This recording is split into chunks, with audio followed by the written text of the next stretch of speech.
और आज केवल ये नहीं कहा जा सकता कि एक छोटा सा आयोजन है, ये कतई नहीं कहा जा सकता। इतिहास में जब कोई व्यक्ति अपना नाम दर्ज करता है तो केवल उस व्यक्ति को उसका एहसास नहीं होता है, बल्कि उसके परिवार, उसकी बिरादरी, उसके तमाम कंपनियों के स्टाफ और पूरा समाज, और अंतिम में ये कह दें कि पूरा देश, सबको इसका अनुभव होता है और आभास होता है कि अमुक अमुक व्यक्ति ने इतिहास में अपना नाम दर्ज किया। और इतिहास बनाने के लिए बड़ी त्याग, तपस्या और बड़े हृदय की आवश्यकता होती है। हृदय की बात मैं इसलिए कर रहा हूं कि कभी कभी आगे और पीछे देखे बगैर बड़े फैसले ले लिए जाते और तब जाकर कहीं इतिहास सामने बनकर आता है कि ये ऐतिहासिक फैसला था। उसी को हम बाद में ऐतिहासिक फैसला कह देते हैं, जबकि उस समय कुछ क्षण के लिए ऐसा लगता है उनके परिचितों को, उनके चाहने वालों को, उनके प्रेमियों को, ये फैसला शायद परिवार के हित में नहीं लिया गया, लेकिन बाद में लगता नहीं ये फैसला समाज के हित में था और ऐतिहासिक था, और उसी को लोग याद करते हैं। वो कहानी बनती है बाद में जी, वो उसका आकार जैसा होता है उसी तरह कभी पुस्तकें लिख दी जाती हैं, कभी अखबारों में कुछ आर्टिकल्स आ जाते हैं, कभी लोग सोशल मीडिया पर उनके विषय में कुछ लिखते हैं। आज हम लोग जहां यहां इकट्ठे हुए हैं, निसंदेह 60 साल तो सोशल मीडिया से उन सबों को पता चल ही गया जो नहीं जानते थे, और सच पूछिए तो शायद बाद में कपिल साहब मुझे अकेले में डांट भी देंगे कि तुम्हें भी पता नहीं था क्या, इतने दिनों से साथ रह रहे हो। लेकिन सच्चाई यह है कि इस भाग दौड़ की जिंदगी में मुझे भी नहीं पता था कि हमारे बड़े भाई, मार्गदर्शक, आदरणीय इंजीनियर डीसी कपिल साहब 60 साल जीवन के पूरे कर चुके हैं। लेकिन जब आप लोगों ने ये निर्णय किया आयोजन का और सोशल मीडिया पर जब ये आया, तो मैंने भी छोटा सा कमेंट किया कि आयोजकों को बधाई। मैंने बधाई दी और आज पुनः फिर बधाई देता हूं। लेकिन सबसे ज्यादा आज खुशी अगर किसी को होगी तो वो ऐसे होनहार पुत्र, समाज को समर्पित, बगैर किसी भेदभाव के जिस कंपनी में रहे, सबके लिए समर्पित रहे, ऐसे पुत्र को जन्म देने वाली माता श्रीमती शांति देवी जी आज निसंदेह इस कार्यक्रम के वीडियो को जब देखेंगी तो उनकी खुशी का ठिकाना नहीं होगा। और इनके स्वर्गीय पिता श्री हरि सिंह जी, आज उनकी आत्मा को भी ये लगेगा कि हमने जिस पुत्र को 23/2/1961 को जन्म दिया था, आज जीवन के 60 साल पूरे कर समाज के बीच एक आइडियल के रूप में अपनी पहचान बना चुका है। इंजीनियर डीसी कपिल साहब किसी भी प्रकार के परिचय के मोहताज नहीं हैं, लेकिन ऐसे अवसरों पर कुछ कारनामों का जिक्र किया जाता है और इसी के बखान के लिए तो ये इस तरह के आयोजन होते हैं। आप पढ़ाई के बाद दिल्ली आते हैं और ये इत्तेफाक देखिए कि नौकरी जिस समय होती है तो कंपनी का नाम डेसू होता उस समय, बाद में फिर बीएसईएस हो गया और अब तो कई टुकड़ों में बटा, अलग अलग क्षेत्रों में। उस समय शायद पूरी दिल्ली का एक ही हुआ करता था, डेसू। और डेसू में 1989 में एक इलेक्ट्रिकल इंस्पेक्टर के तौर पर ज्वाइनिंग करते हैं। और 23 साल नौकरी के रहे। वो उतार और चढ़ाव तो आप सब जो काम करने वाले हैं आपने तो करीब से देखा है, इनके संघर्ष के तरीके को देखा है, इनके ड्यूटी को देखा है, इनके एक एक पल को देखा है, एक एक क्षण को देखा है। जो स्थितियां बनी, निजी लड़ाई इंजीनियर डीसी कपिल साहब ने कभी नहीं लड़ी। ये बात मुझे लगता है कि हमसे ज्यादा उनके साथ काम करने वाले लोग इसको जानते होंगे। जब भी कोई बात की तो सामूहिक बात की, समूह की बात की, मजदूरों की बात की, और जिनके साथ नाइंसाफियां हो रही थी उनके लिए बात की। एक व्यक्ति होता है, किसी कंपनी में जाता है या सरकारी नौकरियों में जाता है तो उसकी प्राथमिकता होती है कि किसी भी तरह से ज्यादा प्रमोशन का लाभ लिया जाए, ज्यादा से ज्यादा और कुछ लाभ अगर लिया जा सकता है तो वो लिया जाए, और उस विभाग में अगर कुछ गुंजाइश है हाथ पैर मारने का, जिससे घर मकान बिल्डिंग फ्लैट ये सब हासिल कर लिया जाए, तो लोग हाथ पैर भी पूरा का पूरा मारते हैं। साउंड बढ़ाने कह रहे हैं। और ये किसी पर आरोप की बात नहीं, ये तमाम एक आम लोगों के अंदर ये पाया जाता है। मैं भी जहां हूं मैं देखता हूं कि हमारे भी लोग हैं, तो किसी भी विभाग में हो या फिर वो बिजनेस में क्यों ना हो, व्यापार में भी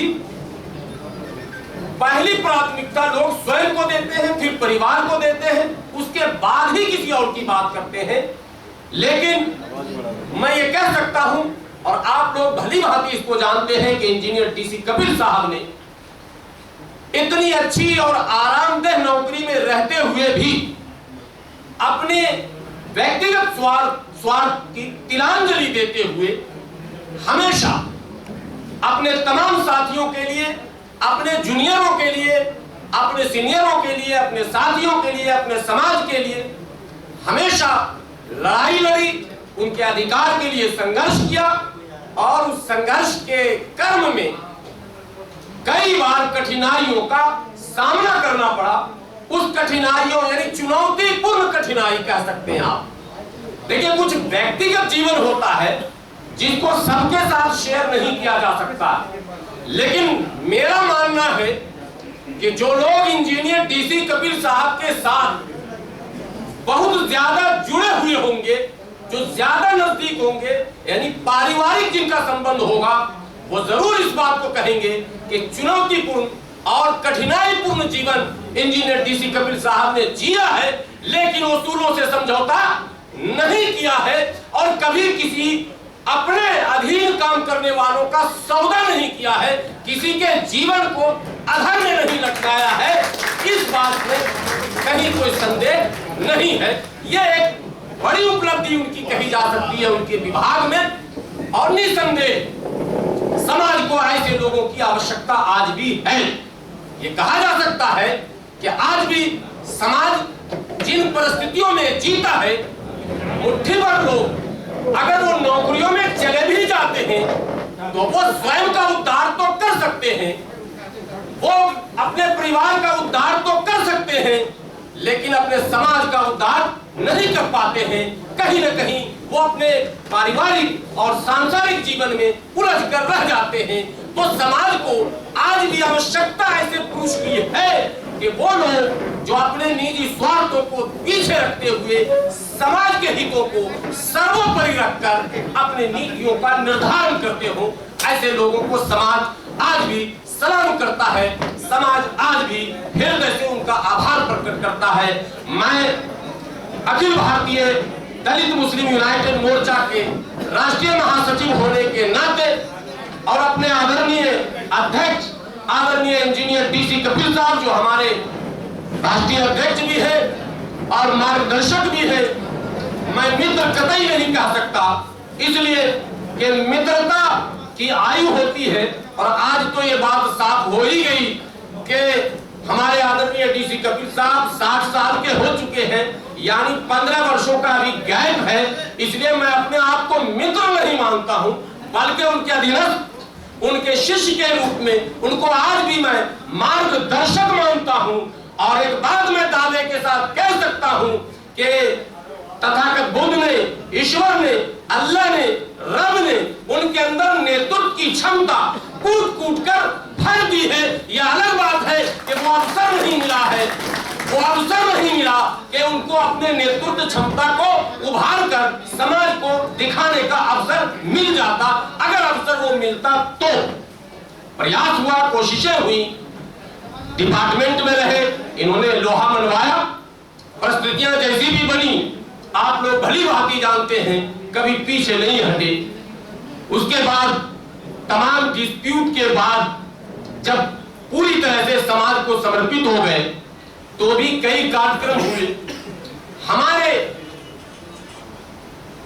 दौर में मैं ये कह सकता हूं, जब मैं जुड़ा हुआ था पूरी तरह से, तब मैं ये कह सकता हूं कि एक ऐसा काम, एक ऐसी लड़ाई, आप लोग जब रेडी हो जाएंगे ना सर, बीएससी की तरफ से विदा हो जाएंगे। हाँ बस। तो मैं ये कह सकता हूं कि 2-3 लड़ाइयों को मैंने नजदीक से देखा। मैं अपने समाज की बात, यानी कि अगर अनुमति हो चुके आयोजक जो मुख्य है उनसे बगैर अनुमति के किसी कबीर साहब का आदेश लेकर मैं खड़ा हो गया हूं, सिस्टम तैयार हो जाएगा तो आदेश कर देंगे, तब तक मैं अपनी बात चाहता हूं रखता रहूं। मैं जिस समाज से हूं और जिस समाज की बात अक्सर करता हूं उसको हम लोगों ने दलित मुस्लिम का टर्म दिया है, नाम दिया है। हालांकि वो जो कंसेप्ट है वो इक्वल है, उसमें मुस्लिम, सिख, ईसाई, हिंदू नहीं होना था, लेकिन चूंकि हम भारत में हैं, न चाहकर भी ये सब होता है। हम जब उस समाज की बात कर रहे थे तो कई एससी के बड़े बड़े लीडरों से हम लोगों की बातें हुई, लेकिन सबसे पहले अंडरस्टैंडिंग अगर हुई, बात समझी और समझने और समझाने की अगर बात आई, तो मैं दावे के साथ कह सकता हूं कि हमारे मार्गदर्शक आदरणीय इंजीनियर डीसी कपिल साहब ने सबसे पहले बात को समझी और समझाने के लिए जंतर मंतर से लेकर जहां जहां कार्यक्रम किया वहां इन्होंने नेतृत्व करने का काम किया। इसके लिए हम अपने उस संगठन की ओर से जो इस लड़ाई को निरंतर लड़ते हैं, और इंडिया यूनाइटेड मुस्लिम मोर्चा, उस संगठन की ओर से भी हम इनके आभारी हैं, ऋणी हैं कि इन्होंने लड़ाई लड़ी।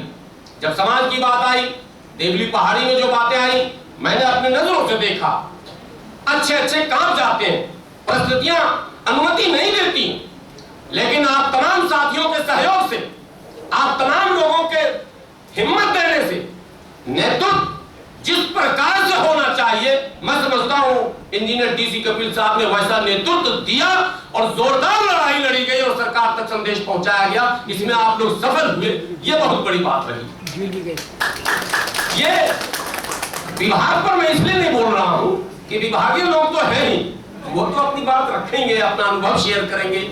मैं जो जेल भी गए, हाँ मैं जो साथ में रहकर इनके काम किया, उसमें मैं जिन जिन चीजों से गुजरा हूं वो बता रहा हूं। दिल्ली में एक समय था, कोरोना तो बाद में आया, और कोरोना जो आया वो क्यों आया, कैसे आया, वो एक लंबी चौड़ी दास्तान है। लेकिन कोरोना से पहले दिल्ली के अंदर एक आपात स्थिति बनी थी, आप लोगों को पता होगा। तमाम चौक चौराहे पर भय का वातावरण हो चुका था। दिल्ली की कई सड़कों पर बड़े बड़े आंदोलन हो रहे थे, और उस आंदोलन का सांप्रदायिकरण भी हो चुका था, जिस आंदोलन को सीए और एनआरसी कहते हैं। अच्छे लोग उस आंदोलन में जाने से कतराते थे।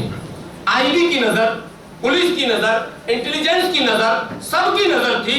लेकिन मैं बधाई देता हूं और ऐसे नेतृत्व को मैं बार बार सलाम करता हूं कि चाहे शाहीन बाग का मंच हो या फिर स्थानीय स्तर से लड़ाई हो, तमाम जगह आदरणीय इंजीनियर डीसी कपिल साहब पेश रहे, शेर की तरह। जो नेतृत्व होना चाहिए उसका मुजाहिरा किया, दिखाया कि एक नेता बेबाक ही नहीं है बल्कि निडर भी है और लड़ने का मादा भी रखता है।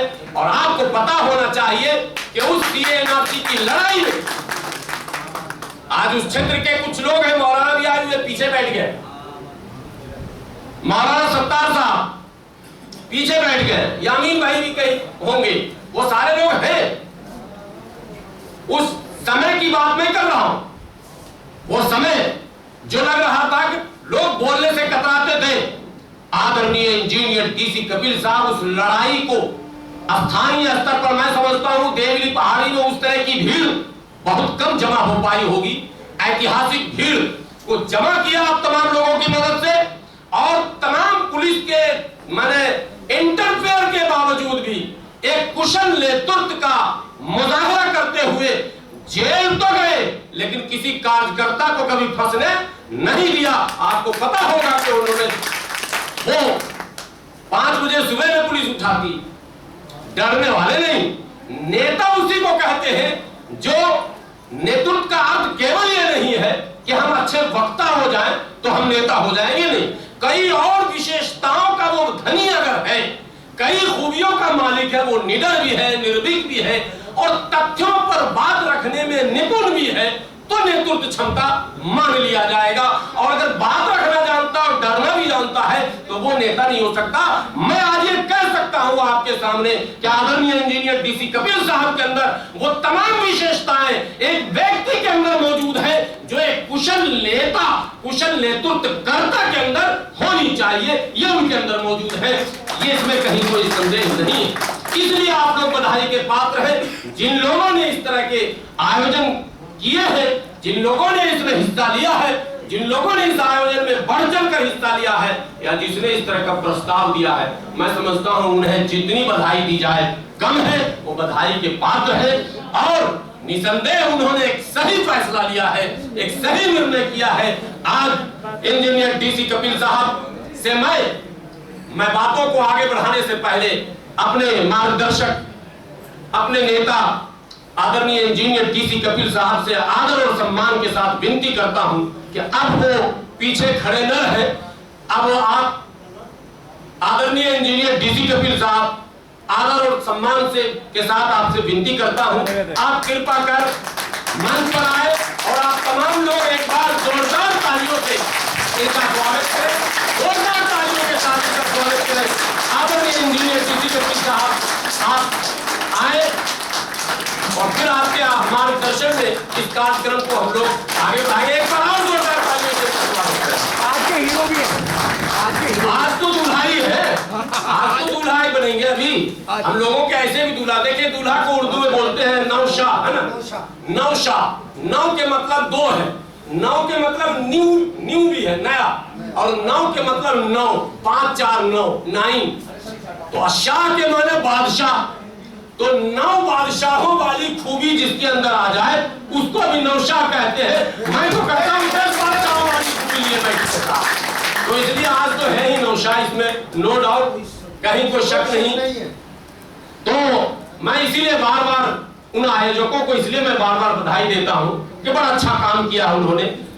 मैं पता नहीं डीसी कपिल साहब कितने खुश हैं, लेकिन मैं ये कह सकता हूं कि मैं परसों से ही जैसे इस पोस्ट को देखा, मुझे लगा कि समाज में लोग अभी है भाई, समाज में लोग अभी है जिन्होंने ऐसे लोगों को भुलाया नहीं है, जिसने समाज के लिए अपना समय दिया।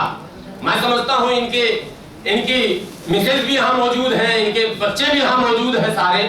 निसंदेह कभी कभी घरों में ये बातें होती हैं, हम लोगों के घरों में भी ये बातें होती हैं, और आप भी सामाजिक कार्य करता है, आपको भी इसका अनुभव होगा साहब, आपको भी इसका अनुभव होगा कि जब हम समाज में अधिक समय देते हैं और घर पहुंचते हैं, विनोद जी, जब घर पहुंचते हैं तो क्या परिस्थिति बनती है आप लोग को पता है सबको। यहाँ पर तकरीबन वो चेहरे मौजूद हैं जो सामाजिक गतिविधियों में रहने वाले हैं। तो जो लोग समाज में समय देते हैं वो जब घर पहुंचते हैं खाली खाली, तो किस तरह की परिस्थिति बनती है ये समझा जा सकता है। इसलिए आज बधाई उनको भी मिलनी चाहिए जिन्होंने यहाँ तक, इस मकाम तक पहुंचाने का काम किया है।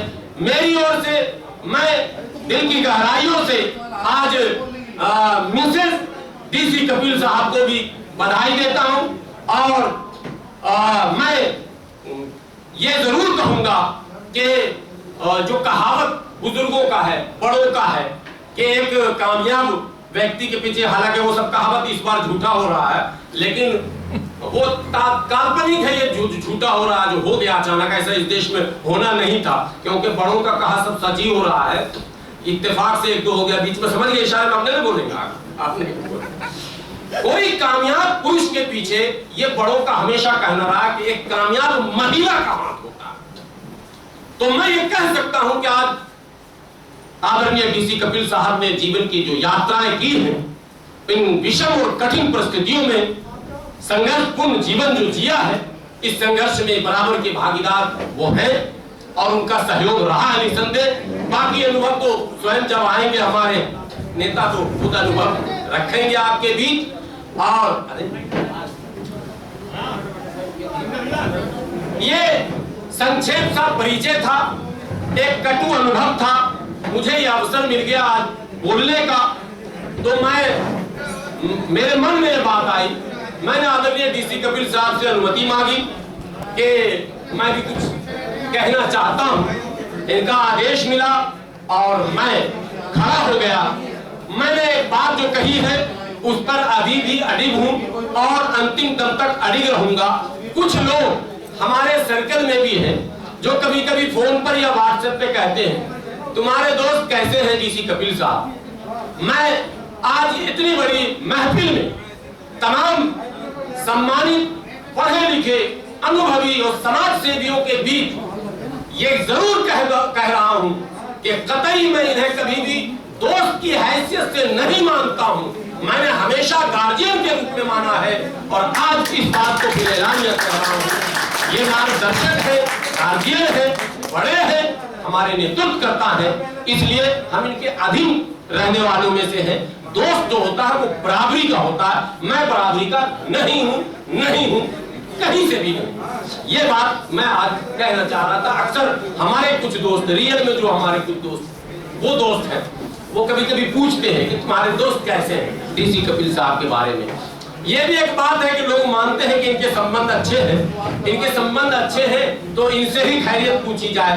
मैंने कहा कि ऐसे लोगों को किसी व्यक्ति से मत पूछिए कि कहां है कैसे हैं, अरे समाज से पूछिए कहां है कैसे हैं। चूंकि चेहरे सामाजिक है और चेहरे ही नहीं समाज में उपस्थिति रहती है, सोशल मीडिया पर देखते रहेंगे। जैसे आज यहाँ हम लोग तो हमारे लोग देखेंगे सोशल मीडिया पर तो पूछने की आवश्यकता समाप्त हो जाएगी। मैं समझता हूँ मैंने अपनी बातें रख दी हैं और हमारे सारे अनुभवी लोग यहाँ मौजूद हैं और आयोजकों से मेरी